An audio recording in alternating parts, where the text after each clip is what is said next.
Welcome to Afro Swag Media and Magazine. My name is Deborah. As always, I'll be your host on this show. And today we have a very special guest. Before I bring him to the camera, I would like to do a little bit of introduction and read actually his bio. Tonight I have the pleasure to have the Executive Director and CEO of Business Ethics Alliance, and as a New Jersey native, his name is Michael Robinson, joined the Business Ethics Alliance in November of 2020 with a unique background and over 20 years of experience in nonprofit, philanthropy, affordable housing, and community work. He has extensive experience in strategic planning, budgeting, and program development. Michael is very active in the Omaha community, and he's going to tell us a little bit about that. Serving on several board of directors, including One World Community Health Center, Omaha Sister Cities, and the Better Business Bureau Advisory Board. Michael is an alumni of Leadership Omaha Class 29, Midlands Business Journal 40 under 40, and FBI Citizens Academy graduate. He has a master's degree in urban studies, community and economic development from the University of Nebraska, as well as a certification in Business Ethics Alliance from Duke University. So without further ado, let me bring Michael to the camera. Hello. Good evening, Deborah. Hi, can you hear me well? Oh, definitely. Well, welcome to Afro Swag Media and Magazine. We are so happy to have you. Do you mind telling us who you are? Oh, I'm Michael Robinson, a proud, I could say, Nebraska resident. We talk a lot about New Jersey native, but one thing Nebraska grew on me. When I first arrived here, I wanted to probably pack my bags and leave. Being single, young, but when I have established my family, it's the best one of the best places, sound, affordable, good people. So that's a little synopsis just about Michael. I'm married, been married for 20 years. I have three children, a freshman in college, Isaac, and a seventh grader and a third grader. My girls, Leah and Ava, who I love dearly. Family oriented. I built my basis off of trust, and that's I think when you look at leadership, it's an area to where as a leader you have to trust your employees fully, but you have to earn their trust, and that's one thing I do every day, and I hold that to high caliber within our organization pertaining to that aspect to build a better culture. All right, thank you so much for that introduction. So, tell me a little bit about your position as the CEO and Executive Director of Business Ethics Alliance. What does that encompass? Well, it actually encompasses having a strategic vision for the organization, coming through a transition during a pandemic, and being a successor of our founder, Dr. Beverly Crocker, who's here for roughly over 15 years, has been very eye opening. Coming from a field housing industry to ethics has been eye opening. But the mission itself, I work with our trustee partners, which are organizations. We have over 350 within the Omaha community, which range from small businesses to nonprofits to corporations. Um, Mhm. and that's a joy. We actually, within my position, I work directly with community leaders outside of our trustee partners to build our brand, to build awareness about the importance of ethics education within not only the Omaha community, but just in communities around the world. Because it's actually that basis, that's where the standard is established is business ethics. And that's one thing I enjoy exploring and communicating with our partners. Okay, so tell me a little bit about the organization itself, since you've already gave some a little bit of what it is. Okay. Like, how long has it been in place? Perfect. So I'll backtrack here a little bit of history about the Alliance, which is, very, very unique and very as far as forward thinking from our founder. But the Alliance was actually founded off of, a spinoff of Enron. And I'm pretty sure you heard of the Enron scandal. And our connection locally in Omaha would have been Internorth. So in 2001, when Enron, collapsed, Dr. Crocker, who's, Robert Doherty endowed, ethicist and professor here at Creighton University, pretty much had more of that uh, thought to where she wanted to establish more an ethical city, and in doing that, collaborated with community leaders, which were corporations such as your Union Pacific's, Peter Kiewitz, First Mhm. National, for us to build some credibility within the alliance and to explore this need within our community. So in 2005, the alliance started offering workshops, not really promoted as much as they are now, but just community workshops, and then transitioned in 2008 to where we became a 501c3. Um, Okay. since so to answer your question, we've been in existence for 14 years, Mhm. serving the Omaha community, which it had some components of more of a regional partners, national partners, but the basis has always been with the Alliance home in Omaha, because we are an Mhm. ethical and consider ourselves an ethical city. One thing in regards to the Alliance that I would add is that it's the only city level ethics initiative in the nation. And what I mean by that is that it's the only model, so to speak, that's comprised of a business community, Chamber of Commerce, a Better Business Bureau, and then a Mhm. Higher College of Business, which is an educational institution. So you take those four entities, it's more of that four-legged stool, which is our basis organization, and that's Mhm. what we use to provide those practical ethical tips and tools within our community. Okay, thank you so much for that. Um, I think we are not yet live on Facebook. There is some technical issues, but for those that are watching, I just shared the YouTube link on Facebook. You can always follow us and connect with us via YouTube. And it's on my personal page. I just also shared it on Afro Swag page, so I think we're good now. Sorry about that. Okay. Technical issues, but there is always a workaround. All right. So that's about the Business Ethic Alliance. About the organization. They've been around for 14 years. So tell me, do you I know you go by Mike. Yes. Do you prefer okay, so Mike, how did you get connected to the organization, or what made you pursue a position with Ethics Alliance? That's a great question. And actually, I'll say the man upstairs guided me here, and that's the honest truth. I was, familiar with the alliance, never attended any events or um, workshops with the organization, but familiar at spurts. The organization I used to work for, roughly about 8 years ago, our CEO used to attend events. But what brought me here was actually some past experiences.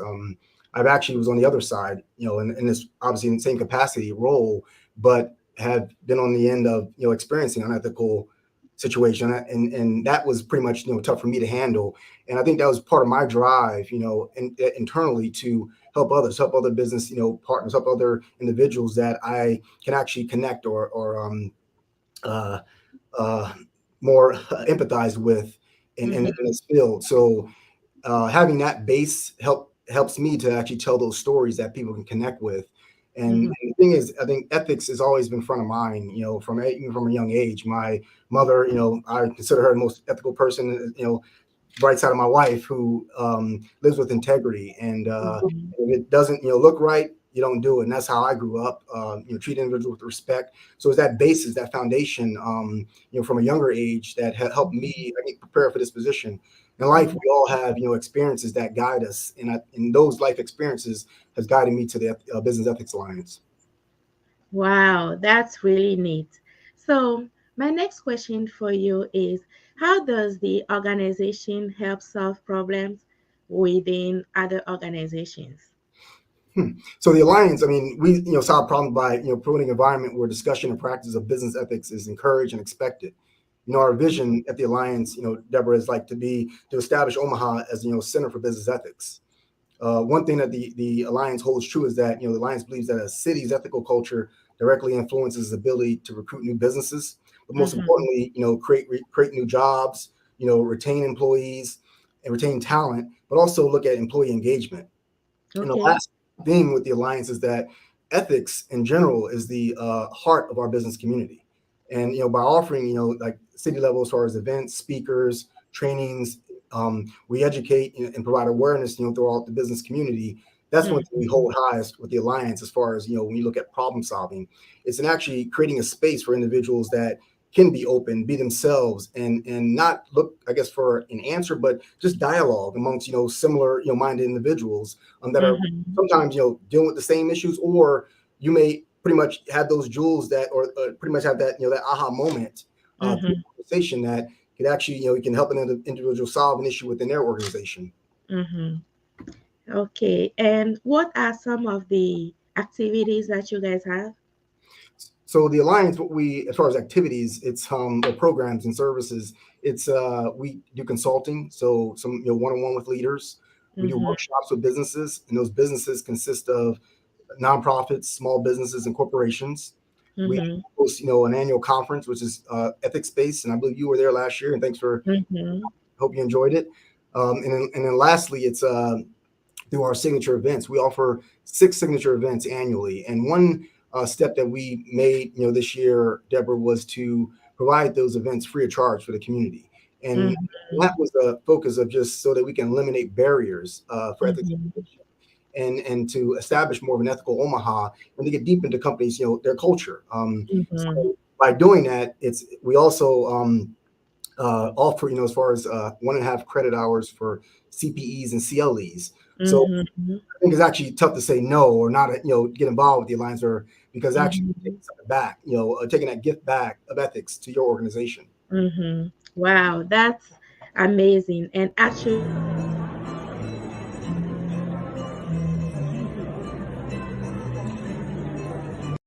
and it was at the CenturyLink. Is it Century? No, not CenturyLink. It's called now CHI Health.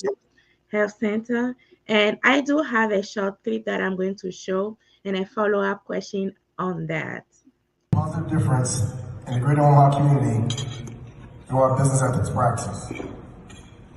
We know that today's Ethics Space Conference will be a resounding success for many of you sitting in your seats, as well as not only today, but we continue to build off our signature programs for 2022 and beyond. At the end of today's conference, we expect you and your team to have better practical tools and tips at your disposal to use in your organizations. All right, so that was the objective and the goal of the conference. How did you ensure that to make that happen actually, in terms of what you brought to the conference? Deborah and I would say that that year was very interesting last year, and it was a team effort. One Mm-hmm. thing, I'm very proud of our team, and I have to give kudos, obviously, a lot of that to our VP of Leadership Development, Casey Putney, who rolled up the sleeves, and we definitely got at it. And granted, we both were new to the organization, but it was what we abide by is that I live by is that there's no excuses. We want to elevate, and that's the culture around the organization. Um, Mm-hmm. So we have a comment on LinkedIn. I didn't say this, but I can receive comments from LinkedIn, YouTube, and Facebook. I don't know who that is from, but the person says the value of strong work ethics cannot be overemphasized. the Do value you have any comment the on that? volume of strong work ethics can be overemphasized. Trying to Mm-hmm. think as far as which direction they're going with that. I mean, yes, it can be overemphasized, but it depends on what perspective you're looking at. It depends on, I guess, the field. There are a lot of variables, Mm-hmm. and it depends on the individual. I mean, it's a lot that's internal. We always say the internal impacts the external, but it's Mm-hmm.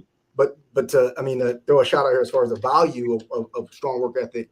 It's that's embedded in the individual, and I think that's Mm-hmm. gradual. It takes time. It takes mentorship. It takes, as Mm-hmm. far as education, as far as coaching your own self up or getting a coach. But Mm-hmm. And I log onto LinkedIn to see who actually posted that. Her name is, um, please forgive me if I mispronounce this, but it's Yetunde Oshenkali. okay, So thank you so much for watching, and thank you for that comment right there. And to everyone else that is watching, you can put your comment on the comment box and I'll make sure I project it to the screen. And also, Mike, um, do you mind sharing the YouTube link on Facebook? Are you able to do that? Oh, you're asking me to? I can Yeah. share. Mm-hmm. I don't have the YouTube link. I tag you on Facebook. That way people can watch it because for some reason the Facebook link is broken. So I just posted the YouTube link on Facebook Okay. for people to be able to connect.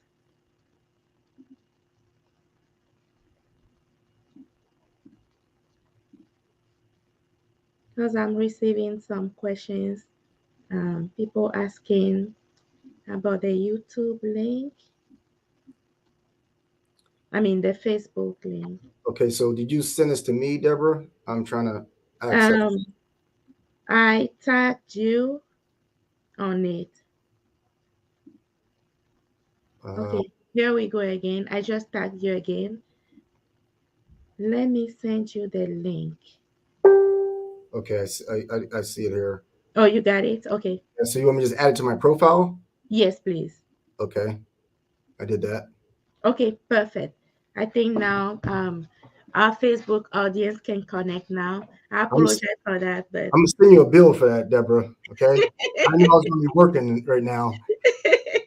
I'm so appreciative of that. That's fine. So, my next question for you is, so talking about Black leadership in Nebraska.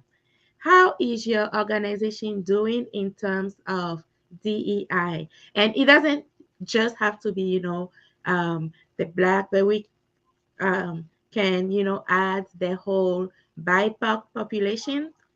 So, how is your organization doing when it comes to DEI?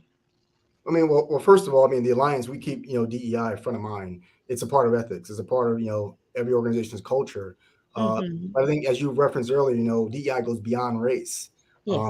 DEI has, numerous benefits, Deborah, and we feel as though each is important in developing, community well-being and social cohesion within, especially our metro area. But the business ethics lines, we believe that implementing a culture of diversity, equity, and inclusion is not only crucial to like diversity initiatives, but sustaining an equitable, inclusive workforce. Mm-hmm. A lot of times we have like these discussions. It's a thing to where you want to tackle the issue of DEI, but you want to be careful as far as who you offend. But as I mentioned earlier, is like having that safe space to just use it as a platform to understand one another's views, and that's Mm-hmm. where we get to DEI. As far as with the alliance, our topics, and in particular, we have a event next week, May 12th, which is our ethics and law. Can values be legislated? Which is one of our two-part series, the Mind Candies, that's focusing on that DEI realm, and that's one area as far as just a tip for the public. If you want to attend, you can visit our website, businessethicsalliance.org. But not to detract from your question, Mm-hmm.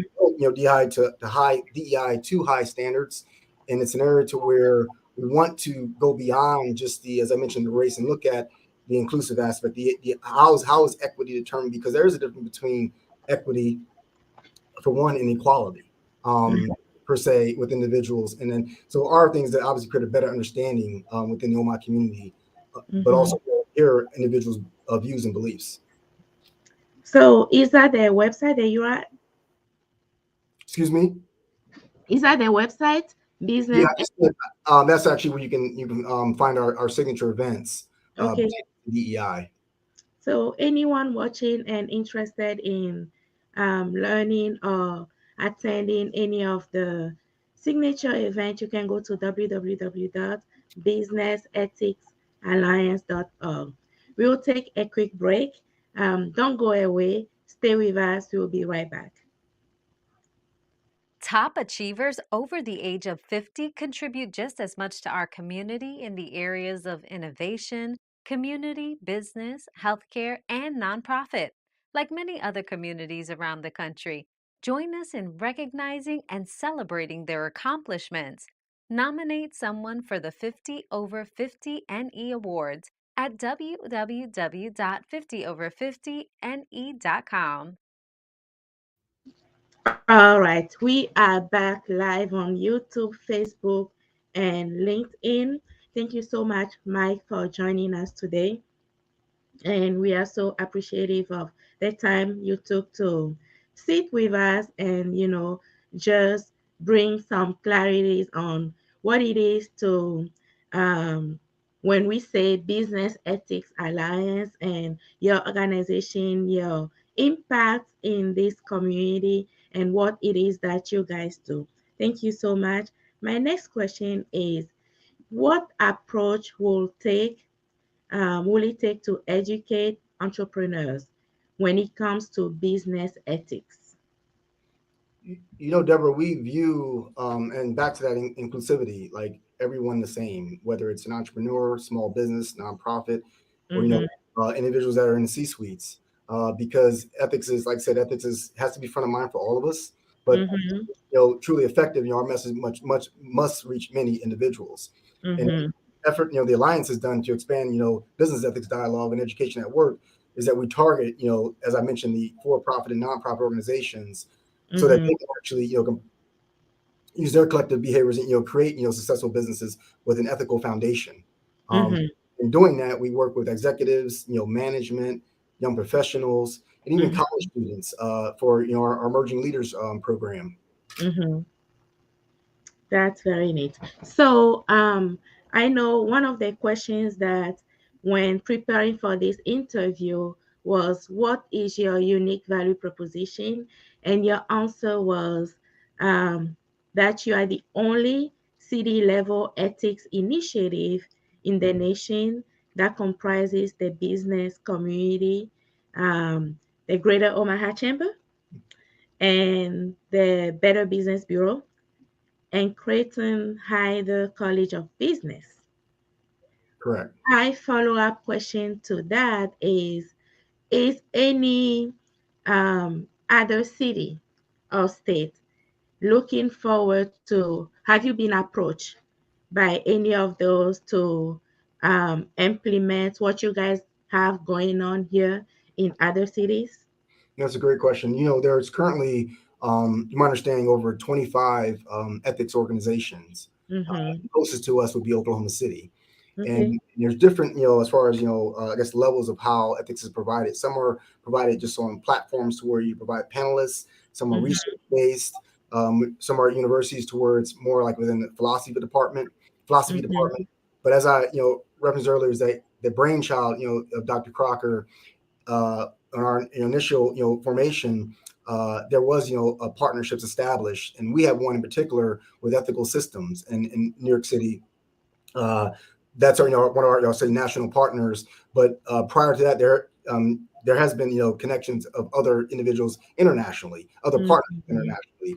During the pandemic, granted, things have stalled, and we wanted to basically, establish our base here with Omaha. And you referenced earlier in regards to the founding partners is pretty much who you had referenced. Our goal is obviously to establish, better collaborative, or partnerships, with those founding partners. And we'll start with as I mentioned, the foundation, the base, to spread our word with ethics education in the community. Mm-hmm. All right. And also, when it comes to your future plans and business growth, I know you mentioned that you plan to meet with partners at the level to provide more ethics education. You're right. And How so is that going? we looked at, and it started last year, just the, trying to plan for 2023. And so basically, Mm-hmm. put our, heads together and looked at how can we better serve the community in a more efficient way and effective way. Mm-hmm. And by doing that, one of the focuses has been small businesses, because everyone wants to obviously, feel value, within the community. So we target, so looked at connecting with small businesses on their level, through, workshops, but then we transitioned to nonprofit organizations. And I'm pretty sure Mm-hmm. you're aware, we had just recently had our first nonprofit ethics exchange, which was the first of Mm-hmm. its kind, 6 series.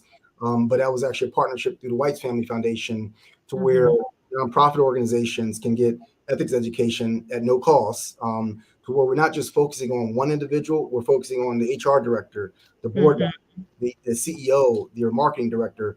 So you're getting broader within these organizations so that everyone's bringing back, their practical tips and tools to their, colleagues. When you look at the other side of the programming, we've added a ethics cadre, which is another, first of its kind last year, and the brainchild of our, VP leadership development, which that has, pretty much gained some legs, so to speak. And our cadre consists of technically 6 individuals now, which one, I'll just name him, Butch Ethington, who was the first ethics officer for the city of Omaha, and one of our first board members with the Alliance. So that's the historical approach. Day, she's a finance professor at Johns Hopkins University and that's Wall Street Journal reporter. Brian Stiltner, who's a religion and faith professor at Sacred Heart University in Connecticut. Marcos Hernandez, who does CSR for U.S. Bank, which is one of our trustee partners in one of the most ethical companies. I want to add that there. So great job, U.S. Bank. And then lastly, we have Dr. Regina Taylor, who is a professor here at Creighton University, and her focus is finance, management. So definitely a well-rounded cadre, but has a national focus with a local perspective, so that we can actually use these individuals and their skill sets to look at our curriculum, to make sure it's updated, to make sure that we have current topics that are our businesses that are dealing with, whether it's like nonprofit to small business to corporations. So getting expert knowledge within that cadre. The last thing I'll mention here is our podcast, which has pretty much taken off, and that started September of last year, which we're at a rate of providing them twice a month. Now we're going to just probably once a month, but with different community members, different perspectives from nonprofit, so a very diverse panel, podcasters, so to speak, or guests on our podcast that brings a different perspective, that we had in the past as far as to the Alliance, and that just goes to show how our community is changing, our business structure, and we're meeting employees and leaders where they're at. Wow! And how can people tune in? Actually, you can. I'll give it to you. It's businessethics.alliance.org. Okay. Actually, I want to add, we have a new website, so please go check it out. Some actually, back to those practical tools and tips, there are some takeaways that you can actually use within your teams, but there's there has our podcast that connects you directly to our podcast link with the Alliance. Okay. So this question wasn't planned, but I'm going to ask you anyway. What does your typical day look like? From the moment you wake up in the morning and then by the time you get to the office, what are some of the things and challenges that you have to deal with? Okay, well, the first challenge is when I'm getting in line at Scooters to get my coffee. That's the first challenge. Well, that's checked. Oh no, seriously, no. It's it varies. It's we have plans in place within our team. We have a small but mighty team, but it's an area where we're tackling whether that looks like a meeting with a trustee partner, a current or a prospective trustee partner, so that we can actually tell our story. And that's one thing we enjoy our team. It's either workshops, whether cases out doing workshops with whether it's in the Council Bluffs area or the Greater Omaha, obviously metro area. And then it's internally just pretty much working on our strategy with our marketing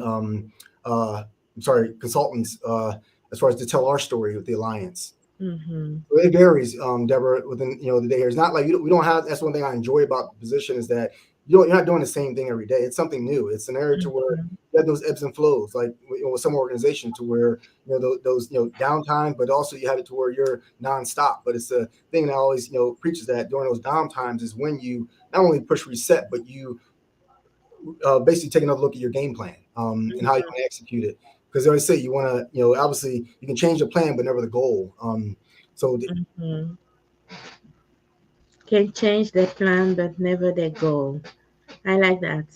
So, what are maybe 2 or 3 things that you would like businesses to know about ethics? The thing is that it's so I'm trying to think if it's only 2 or 3 things. I can give you probably 30 things here, but Okay. you look at ethics impacts your bottom line. I always say, Deborah, is that it's Ethics, develops your workforce. It Mm-hmm. your organizations make healthier, and wiser decisions. It Mm-hmm. inspires, like employee motivation, retention, engagement. It actually impacts your customers because you have an ethically sound and run organization. You have residual customers because they pretty much they know and they understand that you're working, with integrity in mind and in their best interest at mind. And then Mm-hmm. the last thing is that it actually supports more inclusive work culture. Mm-hmm. More inclusive work culture. I like that. So, is there anything that we haven't talked about but you would like to discuss? The I think we covered a lot of topics. I went over our programs. I would just pretty much like just to mention to the community that's listening is that take an opportunity. Give yourself the gift of ethics. I'll say and try your best to get involved with the alliance. It's ethics doesn't cost a thing, but it can cost your organization and you everything. And I Mm-hmm. would get that. Ethics doesn't cost a thing, but it can cost you everything. And that's why Mm-hmm. decisions that we make, Deborah. And then I'll use an example in your case, being a small business owner. Mm-hmm. I've been in that space, before in a more of a sole proprietor, role. It's a thing where you try to do many things, Mm-hmm. and you're just, one individual. And that's where you can get into binds, to where as though you have to look at, is this an ethical decision? It may be legal, but is it ethical? And that's Mm-hmm. why I said the alliance is there for a resource, to provide those tools to help guide, but also put you in a space to where you can talk to like-minded individuals to work through those issues. So that's what I was going to point that out, especially within the small businesses. Mm-hmm. So, do you think colleges or universities, do you think they talk enough about business ethics?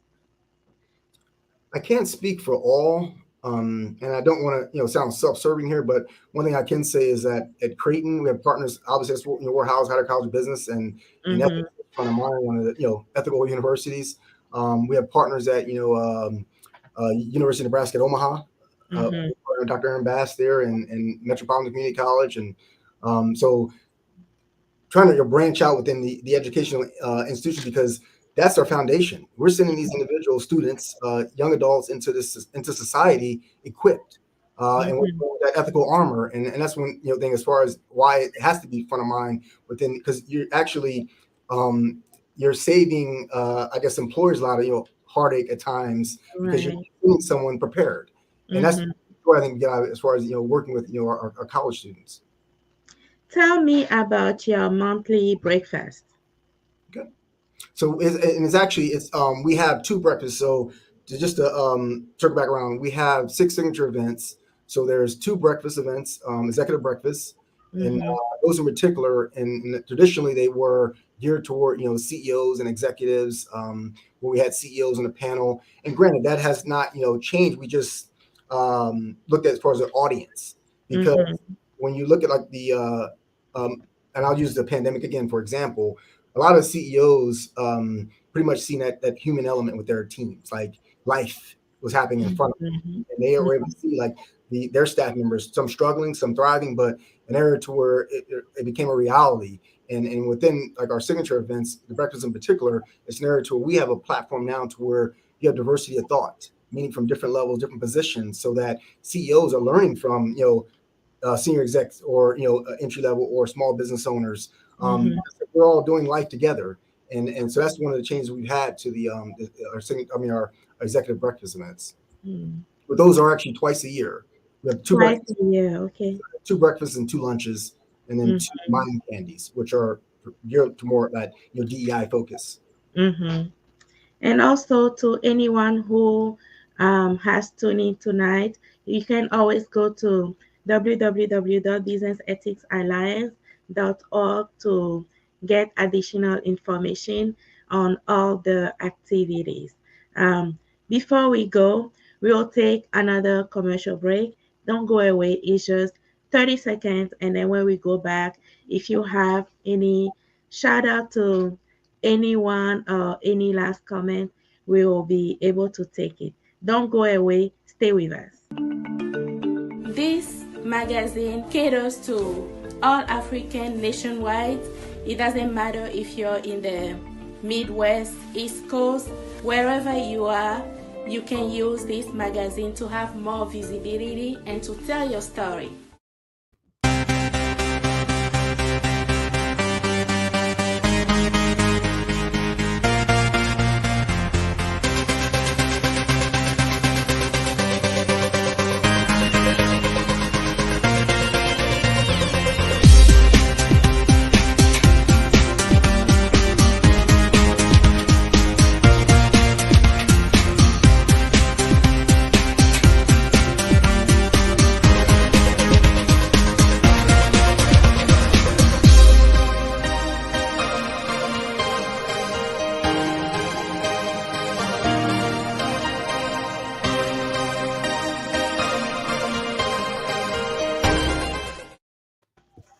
Well, thank you so much for staying with us, and thank you, Mike, for being with us tonight.